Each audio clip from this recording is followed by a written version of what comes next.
Halo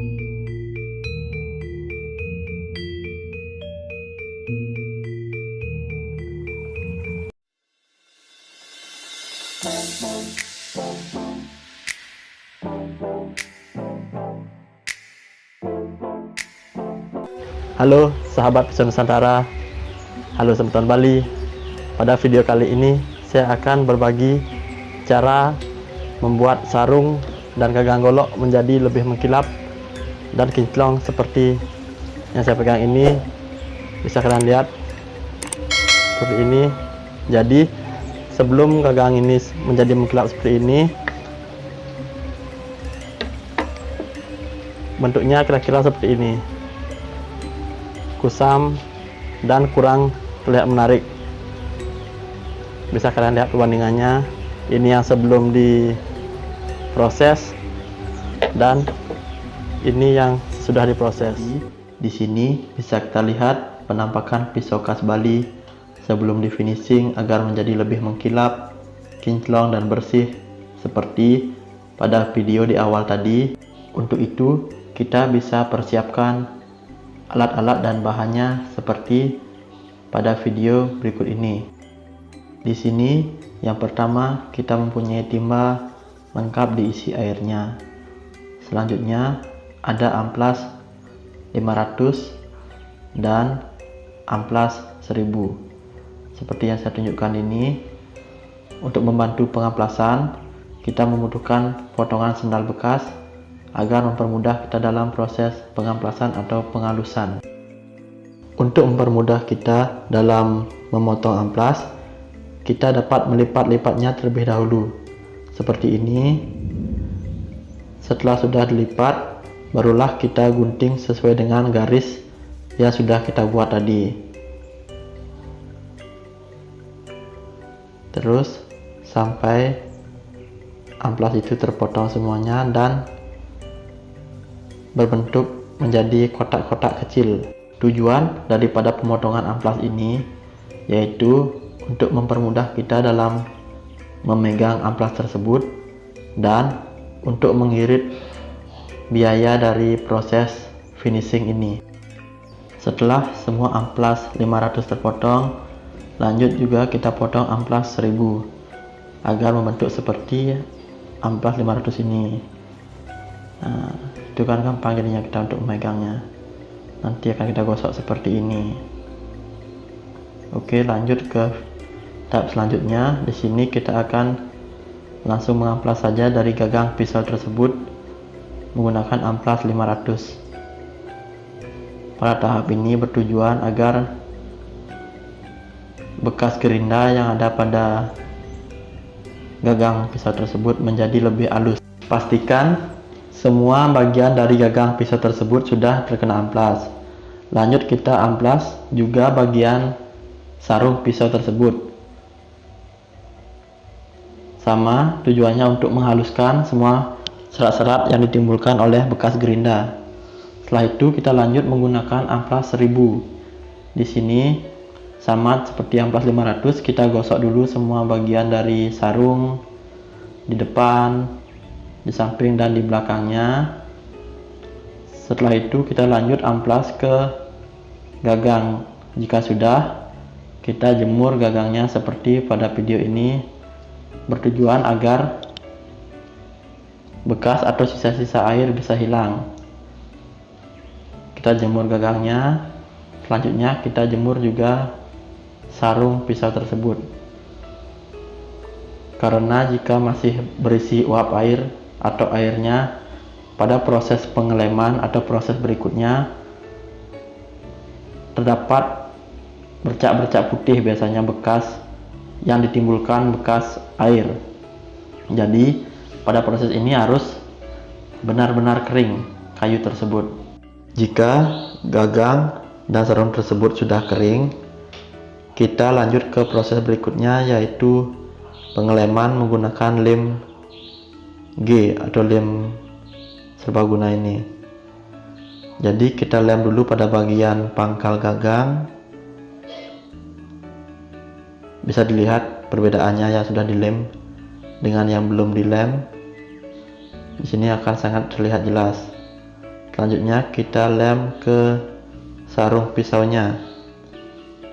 Nah, di sini baru kita bisa lihat penampakannya sangat jelas sekali perbedaan yang belum dilem dan yang sudah dilem. Lakukan terus secara merata sampai semua bagian dari sarung pisau tersebut tertutupi atau terlapisi oleh lem tersebut.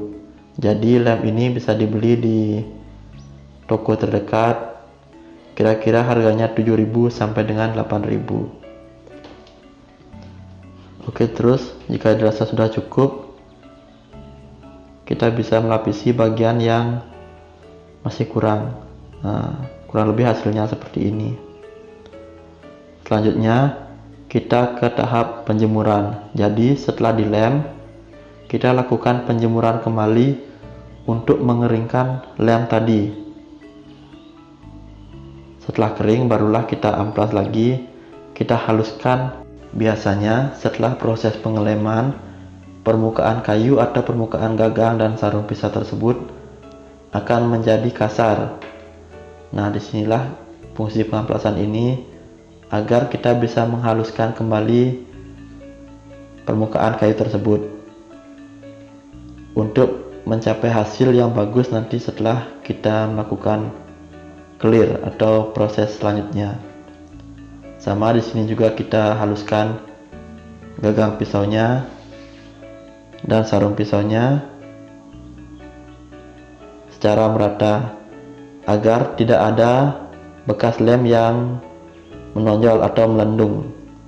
Kita bisa rasakan dengan tangan. Setelah itu kita langsung jemur seperti pada video ini.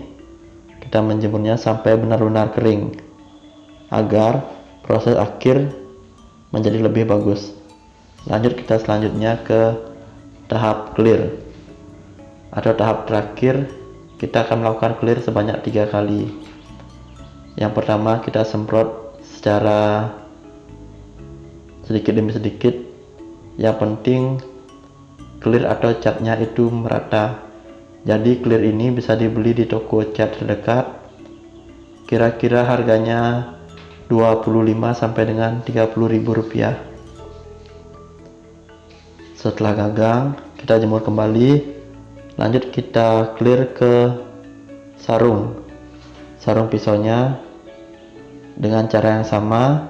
Kita semprotkan secara perlahan, sedikit demi sedikit. Yang penting catnya itu merata melapisi seluruh permukaan dari sarung pisau tersebut. Kurang lebih caranya seperti video yang saya tampilkan ini. Setelah semuanya tersemprot clear secara merata, kita jemur kembali gagang dan sarung pisau tersebut hingga setengah kering. Jangan sampai kering, kira-kira 10 sampai 15 menit. Kita lakukan penyemprotan ulang atau penyemprotan tahap kedua pada gagang. Di sini kita semprotnya agak tebal sedikit agar efek mengkilapnya terlihat lebih jelas. Nah, di sini sudah mulai kelihatan efek mengkilapnya pada gagang.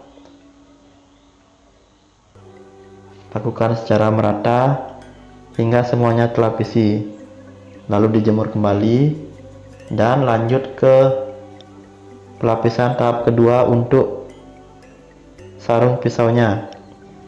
Di sini ingat kita kocok dulu sebelum menyemprotkan agar semprotannya lebih bagus. Nah, di sini kita bisa lihat sudah ada efek mengkilap-mengkilap dari sarung pisau tersebut. Jadi hasilnya lebih bersih dan kinclong. Nah, kurang lebih seperti ini hasilnya. Ingat semprotkan secara merata. Jangan terlalu fokus pada satu titik agar tidak meleleh atau menggumpal pada titik tersebut. Setelah rata, kita jemur kembali. Ingat setelah mengecat harus dijemur agar hasilnya lebih bagus mengkilapnya. jemur sampai kering. Di sini kita bisa lihat hasilnya lumayan dengan modal kira-kira 35.000 sampai dengan 40.000 sudah mendapatkan hasil yang lumayan dengan harga segitu. Kita bisa lihat gagangnya mengkilap dan sarungnya juga kinclong seperti ada lapisannya. Bagaimana teman-teman? Itu tadi proses membuat gagang dan sarung golok menjadi lebih mengkilap. Nanti untuk video selanjutnya kita coba akan memberikan tips atau cara untuk membuat bilah golok atau pisau keras Bali ini menjadi lebih mengkilap seperti kaca lah, dengan alat yang sederhana. Ikuti terus channel kami, jangan lupa klik subscribe dan aktifkan loncengnya. Salam pisau Nusantara, salam semeton Bali, sampai jumpa.